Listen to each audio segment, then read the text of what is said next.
وسلم وبارك عليه وعلى آله وأزواجه وأصحابه ومن تبعهم بإحسان إلى يوم الدين وسلم تسليما كثيرا.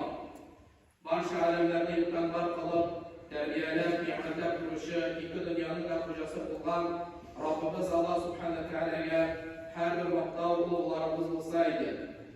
Biz anılığına baktığımız, anılığına yerden sürüyoruz, anılığına yapmakavun mütüleriz. Özümüzün maşakalımızdan, uzun amellerimizden Allah Teala'da suyunu izleyimiz.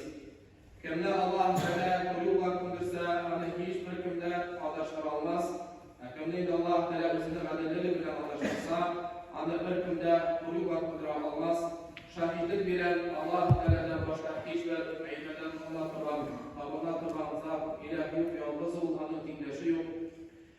Hem şahitlik bilen Muhammed sallallahu aleyhi ve sellem Allah hamicisi, Allah'ın sahabelerine, havalarına gelen baş Müslümanlarına Allah Teala'nın salavatları, selamları hem bizden en yaxşı, en hayırlı dualarımız olsaydı.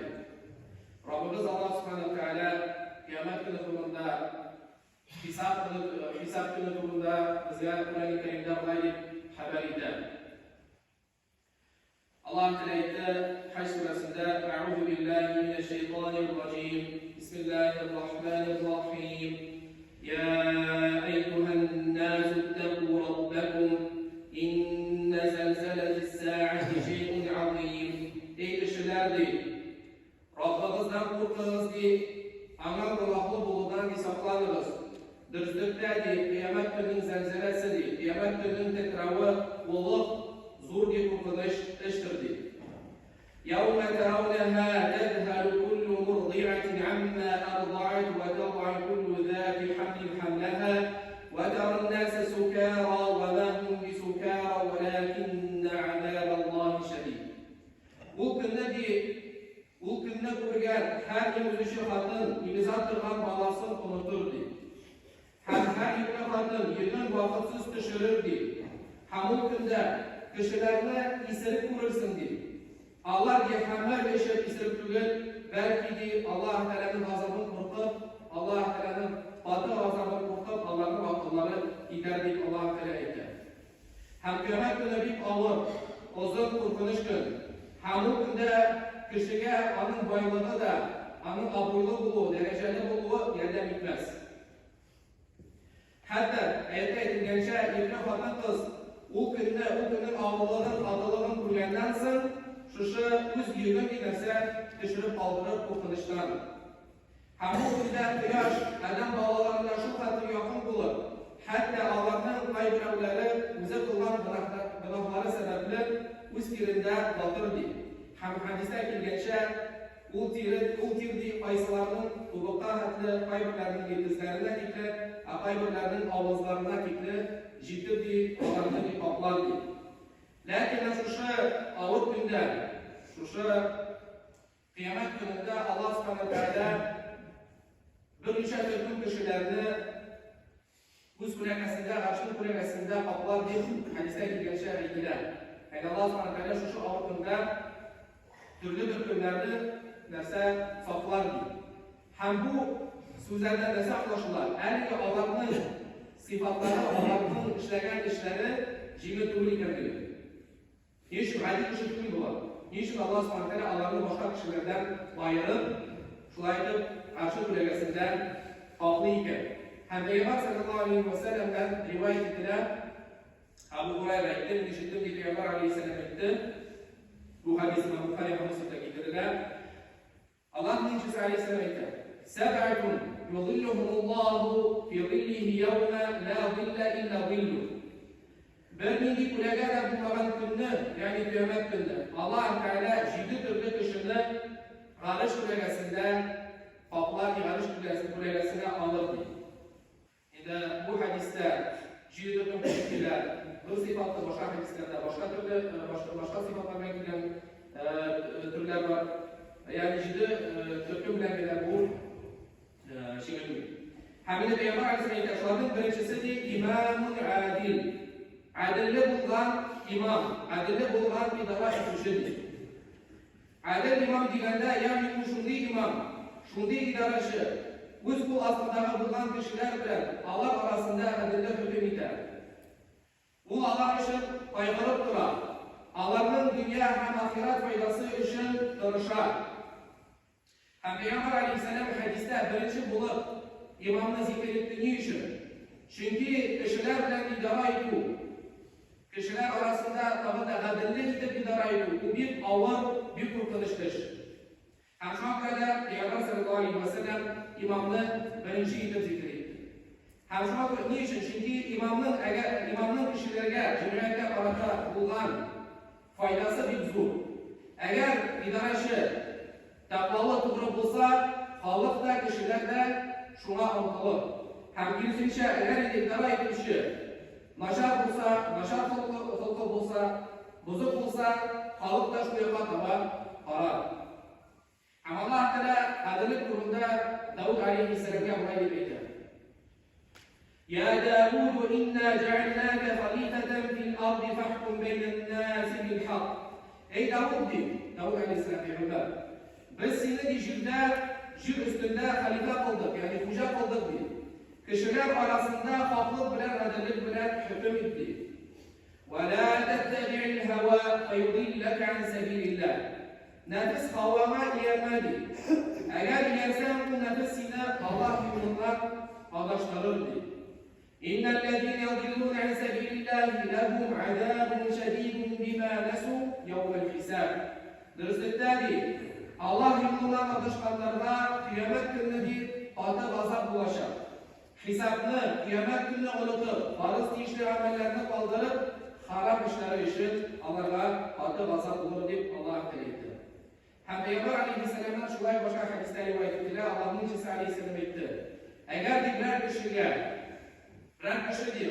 bu kishi bilan esa ko'proq kishi bilan idora etgan to'g'ri kelsa-di, haligi kishi qiyomat kunida qo'llari mo'yniga beylagan holda kelirdi.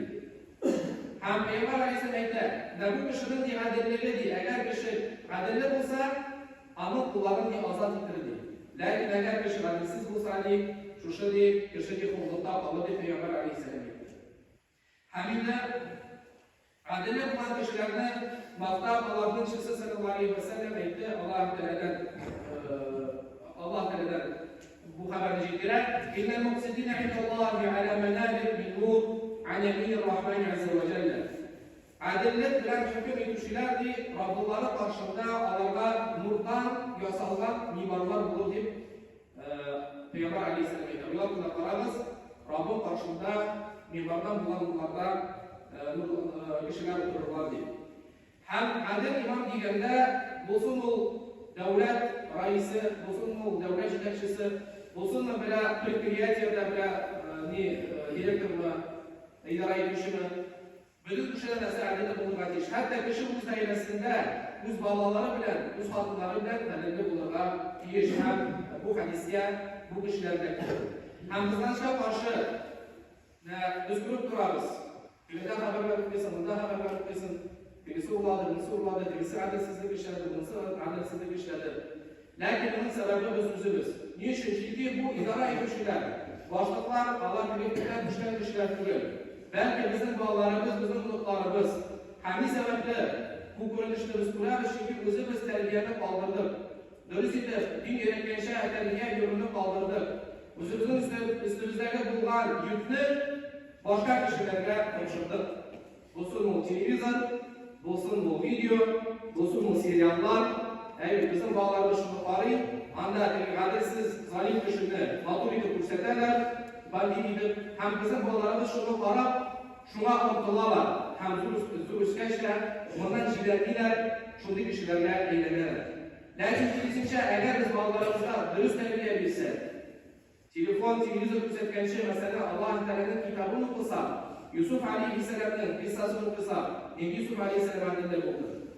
Umar radhiyallohu anhuning sahabimizning tarixini qarasak, o'sha Umar radhiyallohu anhu xalifa bo'lib, boshliq bo'lib, tunda kishi ko'rmaganda chiqib kishilarning hallarini bilishaydi. Na bu eng yaxshi ko'rgan misollar ham biz bolalarimizni, ham o'zimizda shundan o'zimizga o'rnak misol olishimiz. Sonra Peygamber Aleyhisselam devam edip eyler, ikinci türlü kişiler وَشَابٌ نَشَأَ فِي عِبَادَةِ اللّٰهِ Hem Allah'a diye ibadet kılıp kusken yaş yigitni Allah Teala kıyamet günde karşı köylesizler kaplar diye. Allah Teala bunday yaş yigitga izgilik qulini, yaxshilik qulini jigit etar. Hem kirisincha başarılıkni, buzuqlikni guvoh qulini narsa ondan chetlashtirar, ham haligi yash yigit buni nashar etib ko'ra boshlaydi. Hem bunday yash vaqtda dinli bo'lu, taqvoli bo'lu u bir og'ir ish. Chunki shayton yo'qlamaydi. Shunday yash yigitlarga kelib, qizlarga kelib, hali erta deb pensiyaga chiqqach, esa masalan do'stlari aytib senga o'qitib bersa kerak, madrasaga masalan kelgansan deb aytishlar ko'p. Hali Allah aytgan shayton musulmonlar orasidan da ana xizmatchilar bor, shular orasidan da kirib kirsa, madrasadagi boshqa madrasaga qo'shib, boshqa nilar topib, Alloh yo'lidan ozdirlar turishadi. Ham shu bilan yash yigitlar, biz ham shogirdlar shuni anglaramiz.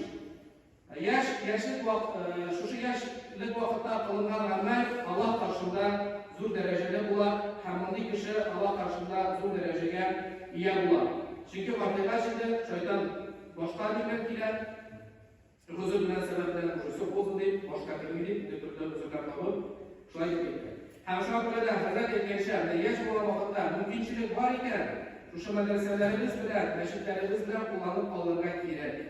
Chunki Alloh taolo shu qilsa, uni Allohga mumkin. Hamidning yaxshi yashlik vaqtida qachonsin haligi yashlikni dinni o'rganishda, Qur'oni Karimni yodlovda, ota-ona qarata izdirob qiluvda o'tgan yashlik eng yaxshi yashlik. So'ngra Peygamber Aleyhisselam davom etib aytadi: "Va rajulun qalbuhu mu'allaqun bil masajid." Hamdi yuragi bilan masjidlarga bog'liq bo'lgan kishini Alloh taolo qiyomat kunida o'z rahmat dairasida oqlar. Bunday kishi masjiddan shubu bilan anda yo'ldan qaytargan tirik. Niye çünkü onun yuragi shu masjidda tinchlikni topadi. Allah subhanahu wa ta'ala andi kishilarga maqtab bo'ladi deydi. إنما يعمر مساجد الله من آمن بالله واليوم الآخر وأقام الصلاة وآتى الزكاة ولم يخش إلا الله فعسى أولئك أن يكونوا من المهتدين. Dürüstlükteki Allah Teala'nın meşritlerin, Allah Teala'nın yurtların kim bitirgize, o aşırlaydı. Şuşa Allah Teala'ya hem kıyamet gününe iman bitirgen bendelerdi. Allah bir namazların bastırarlardı. Zekatları tuliler, zekatları tulilerdi. Hem Allah Teala'dan başka bir kimden de korkuyorlardı. Hem ümitli buldu bu kişilerin turu yoldan varlıkları. Yani Allah Teala şuşa meşritlerge kalıpları belirlen bulan kişilerin vakti hem eyler ve şuşa şimdi iman bitirgen bendelerdi.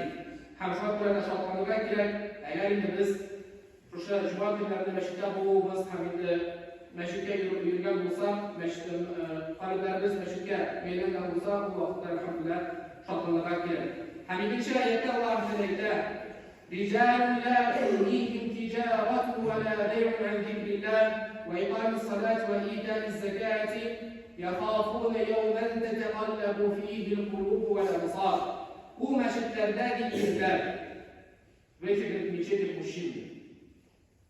Dünya işleri, savda işleri diye alanı Allah Teala'da zikir ettiler. Hem namazlarını okudan, zekat yoldan diye ayırmadı, aldırmadı diye.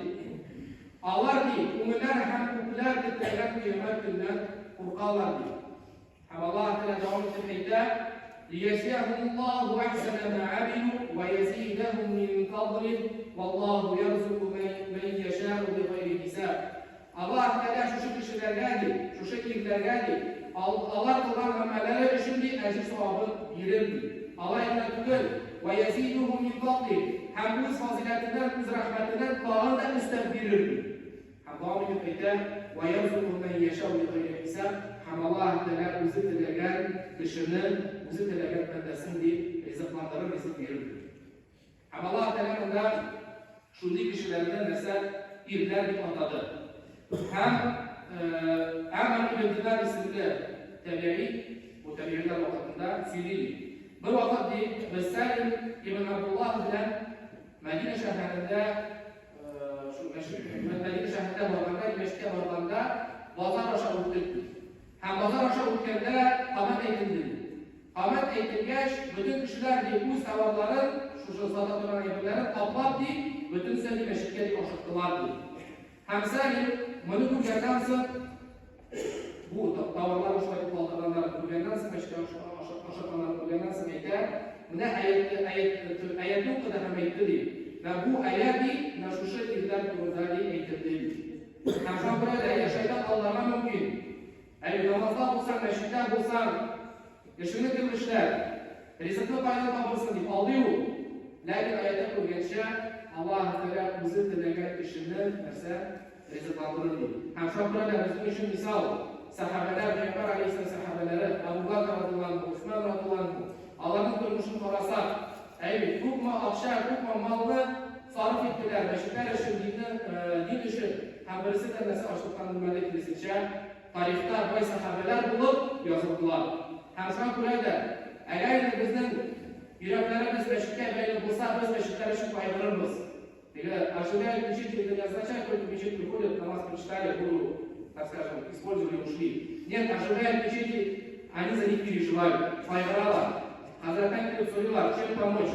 То есть не так, что Хазрат постоянно просил, а наоборот, мы сами должны предлагать, сами должны стараться и про этих людей Пророк саллаллаху алейхи ва саллям в хадисе говорит. Соннан Peygamber aleyhisselam devam edip ayette, dört kişilerin وَرَجُلَانِ تَحَابَّا فِي اللّٰهِ اِجْتَمَعَ عَلَيْهِ وَتَفَرَّقَا عَلَيْهِ. Allah rızalığı için birbirisi yaratmışı, hem baratı onun rızalığı için bile kışlaşkan, ayrılışkan iki kişileri. Kişinin Allah'a karada itaati artman sayın, bu kişiye karada hürmette, merhabette artar. Hem bu merhabet en kurgan amellerden. Niçin? Çünkü bu merhabet bayılıklarda, urunlarda beylikmin. Belki işin ihlastan Allah rızalığı için bular. Hem üçüncü türlü kişilerine Peygamber Aleyhisselam eder, وَرَجُلٌ دَعَتْهُ امْرَأَةٌ ذَاتُ حُسْنٍ وَجَمَالٍ فَقَالَ إِنِّي أَخَافُ اللّٰهِ. Hem de abrunlu hem matur fatır kız, anı dile bu ziyarına şakırganda, ul dürüstlükte min Allah Teala'dan korkan deyip eğitken bir atlıdır. Uylatma tarafı. Küppüne yetmişler çünkü fatır kızı dileyen bir abrunlu matur. Lakin bu fatır kız bizi bu yetmişli şakara. Evet, izin akıllar hem kişiler min de Allah Teala'dan korkan hem başlıklardan. Elbette bana inşallah şu kişiler kim takvalı oluşun iman bitirgen kişilerle bunu buldurarlar. Hem buna misal edip bitirarlarız. Yusuf Aleyhisselam'ın kıssasın işit bu vakıyanı Yuşmay bağlarına şunu kısa girecek yollarıydı. Hem Allah Teala وَأَمَّا مَنْ خَافَ مَقَامَ رَبِّهِ وَنَهَى النَّفْسَ عَنِ الْهَوَى. Velev ki Allah karşında basıp ama cevap verirden bir korksa hem uzun nefsi dilegen günahlar işlerden fisadi فَاِنَّ الْجَنَّةَ هِيَ الْمَقْوَى. Elbette di bunun bu kişinin bir uğrunu mesela cennet olabilir Allah'ın emridir. Hem altıncı tüm kişiler Peygamber Aleyhisselam etti. وَرَجُلٌ تَصَدَّقَ بِصَدَقَةٍ فَأَخْفَاهَا حَتَّى لَا تَعْلَمَ شِمَالُهُ مَا تُنْفِقُ يَمِينُهُ. Hem sadakanı bilgende sol kula, un kulun tutma bilgenden bilmişe yaşayıp bilgen kişinin. Hem Allah Teala şu an Bakara suresinin 271. ayetinde eğer ki siz sadakalarınızı kursatıp aytıp bilseniz bu di kurgatmıştı, yaxşı işti. Lakin eğer ki siz sadakalarınızı yaşayıp bilseniz o iş sizin için di kalan da yaxşılaktı. Allah Teala bunun sebeple sizin günahlarınızı kefaret kılır, affı edir deyip hem Allah Teala sizin kılgan işleriniz konusunda haberdar. Allah Teala bilip durar. Şu an burada nidikine izleyip işlesem de sadakat olsun, başkan olsun, mümin kişi, Müslüman kişi, tırışayla bir işin yaşarırken. Lakin eğer de maslahat fayda olsa, kişilerini yönetir işin, kursatır işin bulsa, o şarttan ruhsat ettiler, açık edip kursatır birine ruhsat ettiler. Hamsuncudur, Peygamber Aleyhisselam eder, وَرَجُلٌ ذَكَرَ اللّٰهَ خَالِيًا فَفَاضَتْ عَيْنَاهُ. Bir müzikede bulganda Allah Teala'nı zikir edip, Kuzları yaş bilen kullan kışını. Hem İbn Abbas'tan rivayet edilen Peygamber Aleyhisselam olay etken. İbn Abbas etti, ben işittim diye Peygamber Aleyhisselam olay etti. İki türlü kuzları cehennem kutu timezdi. Anın birincisi ki Allah'tan korkup yılan kuzları hem Allah yolunda dünler saklar bukan kuzları Peygamber Aleyhisselam'da cehennem kutu timezdi. Allah Teala soruyoruz, Allah Teala bize şu kişilerden Allah'a nasip etseydi, hem Allah Teala rahmetine erişip Allah Teala'nın arşının müessesine Allah'a nasip etsin. Ve kulu kavli hâdâ ve estağfirullah li ve lekum ve lisâli cemaat-i muslimin innehu gafurur rahîm. Esselamu aleyküm.